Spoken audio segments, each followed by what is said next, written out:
There can be few people in the world today who divide opinion as deeply as the British-American influencer Andrew Tate.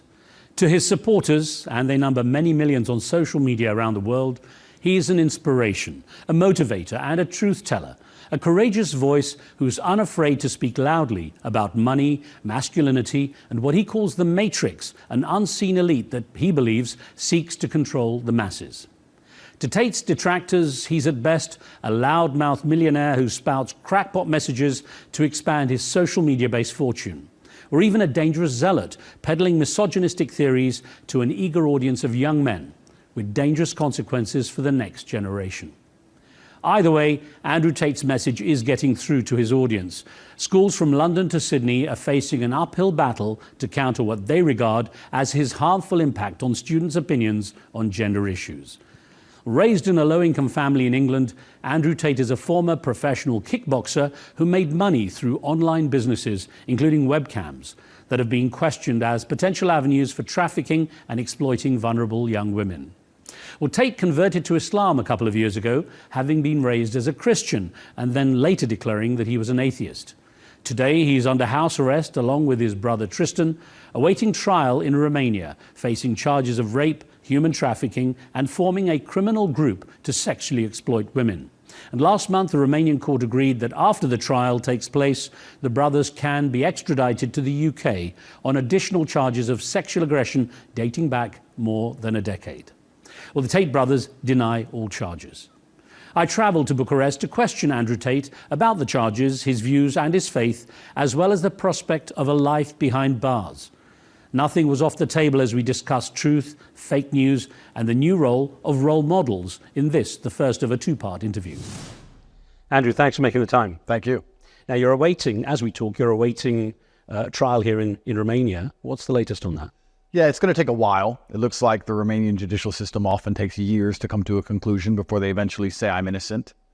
So the system it put me in jail for 92 days and then I was released. Under Romanian law, I could have been kept longer, so I guess I'm happy about the fact that I'm free. I'm very sure of my innocence, but it's a long process. And in many ways, I thank God for giving me this experience, because when you grow up as a young man, you dream of being an explorer, an adventurer, or being monumentally successful and having a bunch of money and fast cars and seeing the 5-star areas of the world. But perhaps if you want to truly explore the map, you also need to see the other side of it all. And I'm glad I grew up in a humble background and a humble beginning. And I'm also glad that I got to experience a Romanian jail cell and the Romanian judicial system. So it's God's plan. Well, you did say there's not much justice in Romania. Doesn't that kind of taint your position? Is there much justice in the world? Do you trust an American court nowadays with some of the decisions they're making? Do you trust a British court with the decisions they're making? What is a court? What is law? It's the interpretation of words which were written long time ago. How can different judges come to different conclusions based on the same law? Why does the lawyer you hire even matter if the law is fair? Yeah, but I'm saying you're waiting their verdict here, so suddenly you've pointed the finger at them too. Well, I think that when you understand the world, you understand that nothing in life is certain that involves people. We can talk about one of the highest courts of the land, the ICJ. What is law? Like what's being done about what's happening over there? Very little. So if you've ever been in a judicial process, you sit and understand that innocent and guilty is certainly part of it, but there's also a bunch of other factors, especially once you get to a certain level of fame, when you become so well known that your verdict will ripple around the world and it will cause consequence for nations. Then you have to sit and say, okay, whether I'm found innocent or guilty is going to affect nations. It's going to affect how justice systems are perceived internationally. Does that mean they're 100% interested in what's true and what's false and what's fair and what's not? Or is there a narrative being played behind where they sit and say, well, perhaps he didn't do anything wrong, but we're going to look bad if we say he didn't, so let's just put him in jail. I'll get onto some of those points in a moment, but you've got civil court issues as well, accusers, and you've countersued. What would you hope to achieve with that? What happens when you reach a certain level of fame is that, and anybody who's been fortunate enough to move from the lowest echelons to the highest echelons will learn that anybody they've ever interacted with in their life is going to come along wanting some degree of money or help. And that's fine. But there's also a bunch of people who are bitter, who you perhaps knew in your past, who want to try and benefit off of your fame. And that's what happens. And this is not unique. It's this is not an experience that only I am going through. I think you can name nearly any famous man in the world, and he has some form of civil charge against him for something that happened 20 years ago that he doesn't even remember, that probably didn't happen at all because somebody wants to finance their life off the back of you. This is just human nature. You had your assets, a lot of your assets, taken by the Romanian authorities. Any chance for getting those back? Well, I should get them back. What is law? What is court? What is a judge? What is fair? God is the only judge. And I truthfully have forgotten about all of them. I think it's around 15 million euros of cars, gold, watches, etc. I don't consider them mine anymore. I've forgotten about all of them. There's very little in this life you truly own besides your heart and your soul and your state of mind. I think those are the only things you can own. You can put me in jail, but I'll own my state of mind. I'll smile just the same. That's my decision. You can't take it from me. And everything else they can take from you, because unless you have enough guns to defend it, and you'll never have more guns than the state, it can be taken. You don't own houses, you don't own cars, you don't own anything else. And if you annoy the government, they're going to prove that to you. Doesn't this view contradict what you say about making money and being the alpha male and being the guy with the possession? Well, absolutely. I think that, in fact, I don't think it contradicts. In fact, I think it complements perfectly, because when you work hard to be the best version of yourself so you can protect and provide for the people you care about, you're pleasing God. And you do that so that you can wake up and show him the beauty of his own creation. I can be the best version of me. I can make the people around me have the best possible lives. I'm not going to sit and be lazy or not try. And I believe that's all about building your character. It's not even about the money. It's about being the best version of yourself. If all the money in the world was taken from me, that's fine, because I'm still been a person who's worked very hard, been very diligent, who's very intelligent, who can make it all back. And I've also enjoyed this journey of life, which has brought me here with the good and the bad. And I think the greatest sin a man can commit in the world today is being a fraction of what he could be. I think that's the biggest sin you can commit in the face of your creator. I'm going to go on to your views on masculinity in a moment, but you and your brother Tristan spent time in Romanian jail, you mentioned. What was the biggest lesson you learned from that? What do you recall most, the worst period of that too? It's a good question. I think jail is just a hyper-condensed version of life. As a man, you have to show other people respect, otherwise violence will happen very quickly. It's the same out here in the real world, but in jail it's condensed, it's pressurized. You have to have mental control. You have to have control of your own mind out here in the real world, or you'll get depressed. Jail is the same. It's pressurized. So as long as you're good at life, you'll be good at jail. And I've never been a bully. I've never been an abrasive or aggressive person. I know how to respect people and make sure that I'm respected. And all in all, I don't think it taught me anything new. It just confirmed everything I knew about the realities of being human. Now, there is the chance you will end up in the UK and in jail there. What did you think when you heard about the extradition notice? Really interesting, because the UK has requested my extradition on some ancient charges from 2012. The warrant doesn't have any names. It doesn't have any locations. It doesn't even have any specific times. It only has a year. Quite interesting. I think the world is waking up to these tactics now. And I think the world is understanding that if you upset powerful people, they come at you with charges exactly like this. And I'm not the only one. We can name other people that has happened to. We can name somebody who's in Belmarsh right now because of it. So it's very common. It's actually quite scary, I think, that governments will come along and tell men at home to respect the rule of law. But sir, as a male, they could say to you in 2011, we won't tell you who, we won't tell you where, we won't tell you exactly when, we won't even tell you exactly what happened. You committed assault, you must come here and go to court. That's pretty scary, because none of it makes any sense. What is refreshing is I'll get a jury trial, and people are awakened to this garbage now because this has been happening for too long.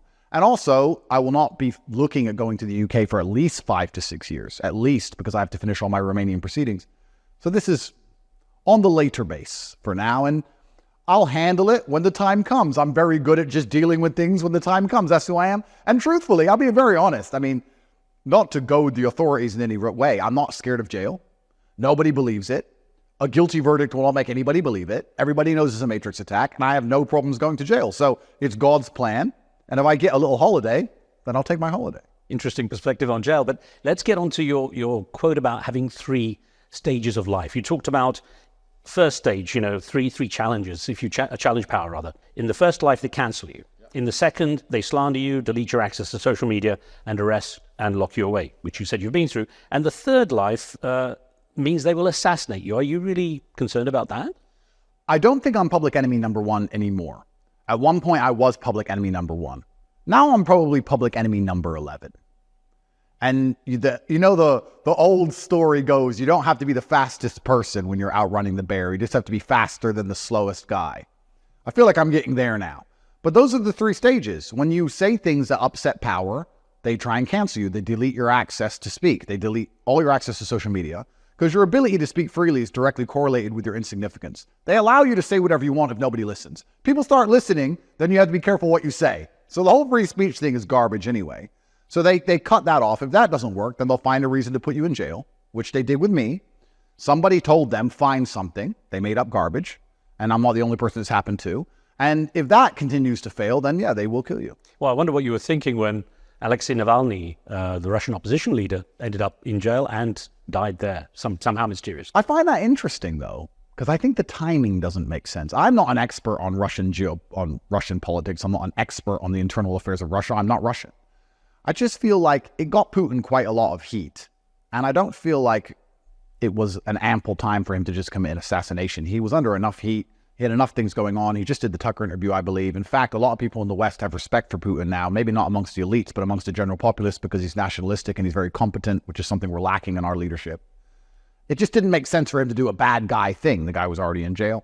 I understand he died from complications of the vaccine. That's what I understand, but perhaps I'm wrong. Who knows? Well, there was also, a number of people who've undergone similar situations in Russia. So, I mean, maybe that's a different thing. No, I'll move on, though. Let me ask Russia's Russia. Yeah, no, Russia's Russia. I mean, every country has its own way of dealing with things, right? And nowhere's perfect. But I just think it's kind of hypocritical to us in the West. We look at all these other countries and we say, look, you can't speak over there. Oh, look what happens when you challenge power over there. Well, look what happens when you challenge power over here, my friends. Let me ask you about you talked about jail being kind of a reset for you, a little holiday, I think, the way you described it. Yeah.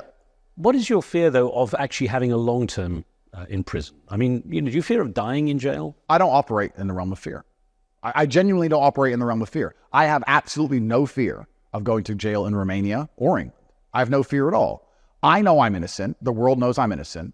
Everybody knows this is a matrix attack. The idea that, and I can prove it's a matrix attack. I can prove it because would ancient charges from 13 years ago be trumped up and tried to press against me if I wasn't famous, if I was a normal person? Well, of course not. It's because I'm famous and they're trying to prove a point. They're trying to damage my influence. They're trying to damage my reach. The girls or whoever these people are, if they exist at all, want money. All of this is happening purely because of my fame. If my fame was in the hands of the establishment, if I was working for the MSM, like these other people who work for the BBC who've been caught being sexual predators, well, then it wouldn't be on the news. They're only doing it against me because I'm against the establishment. The whole thing's a matrix attack. It's all made up. And when you ask me on my deathbed, whether it's in jail or it's out here in freedom, are you glad you didn't sell your soul and fought against power for what you knew was right, even though they put you in jail? My answer is going to be yes, of course. I don't care about a big house and a bunch of cars. That can be taken from me anyway. But I care about looking in the mirror and knowing I am the man I said I was. So I'm going to say what I believe. And if they want to put me in jail for it, then they can put me in jail. On a personal note, you and your brother, Tristan, were denied compassionate leave for when your mother, Eileen, was ill over Christmas. First, your thoughts on that and how it affected your relationship with her. It's very interesting, this whole legal system, the whole legal process. It is very interesting because, like I said, you stand before a judge and you said, my mother's had a heart attack. Can I go see my mother? Here's the papers. She's had a heart attack. She might die. I haven't been able to leave this country for a year and a half. Can I go see my mother? And the judge will look at you and go, no.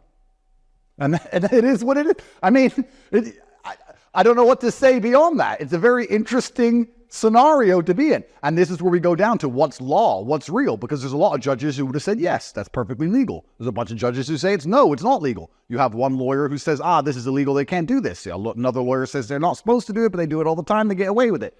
All of it is just words. Yeah, and when you look at it, it's not just the legal system. You start to understand this entire world. It's just people walking into rooms and saying things. Government are just people walking in a room and saying stuff. An education system is just people walking in a room and saying things. The legal system, the medical system, just a bunch of people chit-chatting.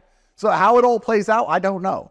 You talk a lot about they. They will get you, they will come after you, they have a mission against you, for example. And you refer to the Matrix, kind of an elite group of people who have an agenda and work together. I mean, is that really possible? Or is it just simply a great phrase, the Matrix, and a way to kind of dismiss those who are challenging you and your views? No, I think it's very clear that this world is run on deception. I think it's very clear that there are power structures which are designed to enslave the minds of people so they'll continue to allow their bodies to be enslaved. I think it's very clear that there's people who can't afford to eat anymore and inflation's out of control and the standard of living is declining and crime is off the charts And they just try very hard to pretend that's not true with their various mechanisms of control. And powerful people have always wanted to exert control. And when I fight against or resist these things, I want the world to understand that I don't even take it personally. Even though they've put me in jail, I don't take it personally. I have 110 people who work for me. If one of them was particularly troublesome and disagreed with everything I said and didn't listen to me, I'd fire him. So if you run a country and you come along with your lies and your narratives because you want to profit or you believe it benefits you geopolitically, and you want to sit there and lie to the population, and the population believes it, and then there's this one guy, this top G guy, who's saying, no, this is a lie, and everyone's starting to pay attention to him, well, then you're going to do something about it. Anyone who doesn't understand that's how the world works must live in some fairy tale land. That's how the world works, and I've upset very powerful people by telling the truth about very important things. The only thing is, when you talk about a matrix, it sounds like they're all colluding, and that's almost impossible. Money colludes. Money colludes, power colludes. And you say, interesting you say that. I think the matrix is cracking in real time because people are being awakened to how much all of these systems based on fairness are simply a lie. They're simply a curtain, a distraction, a theater play to keep everybody believing in them. But you say that people can't collude globally around the world to exert power and control. I think there's a very interesting situation happening right now, which is an active genocide, where you can see certain countries can get away with whatever they want and other countries can't. And if that isn't proof of all the big money working together, well, then I don't know what more there is to say. Yeah, Andrew, what's interesting is people like yourself have a massive voice now. Whether it's divisive or not, that's an issue. But you have a massive voice globally because social media has given you this incredible platform at a global level. It can have sudden and unexpected consequences. Aidan Ross, another social media influencer, happened to mention that he thought you wanted to desperately get back to the UK. The outcome was the UK reacted, and that triggered it. How did that affect your relationship with him? Yeah, poor. You guys were friends before. Yeah, we're still friends, and I'm in a unique situation. It's kind of funny because this whole Aidan Ross thing, I'm not entirely sure that triggered the arrest, but you don't know. I'm very sure the Romanian state is extremely personally invested in my case. I'm very sure they understand their reputation's on the line. They're very afraid of anything going wrong with this judicial process. But I'm here for the long haul. I'm not going anywhere. I'm going to see it through to the end because I'm not afraid of them. So, yeah, the social media is social media, and there's a whole lot of crazy things that happen from it, but also there's a lot of good that happens from social media. I don't think people would understand a lot of the realities in the world today without social media.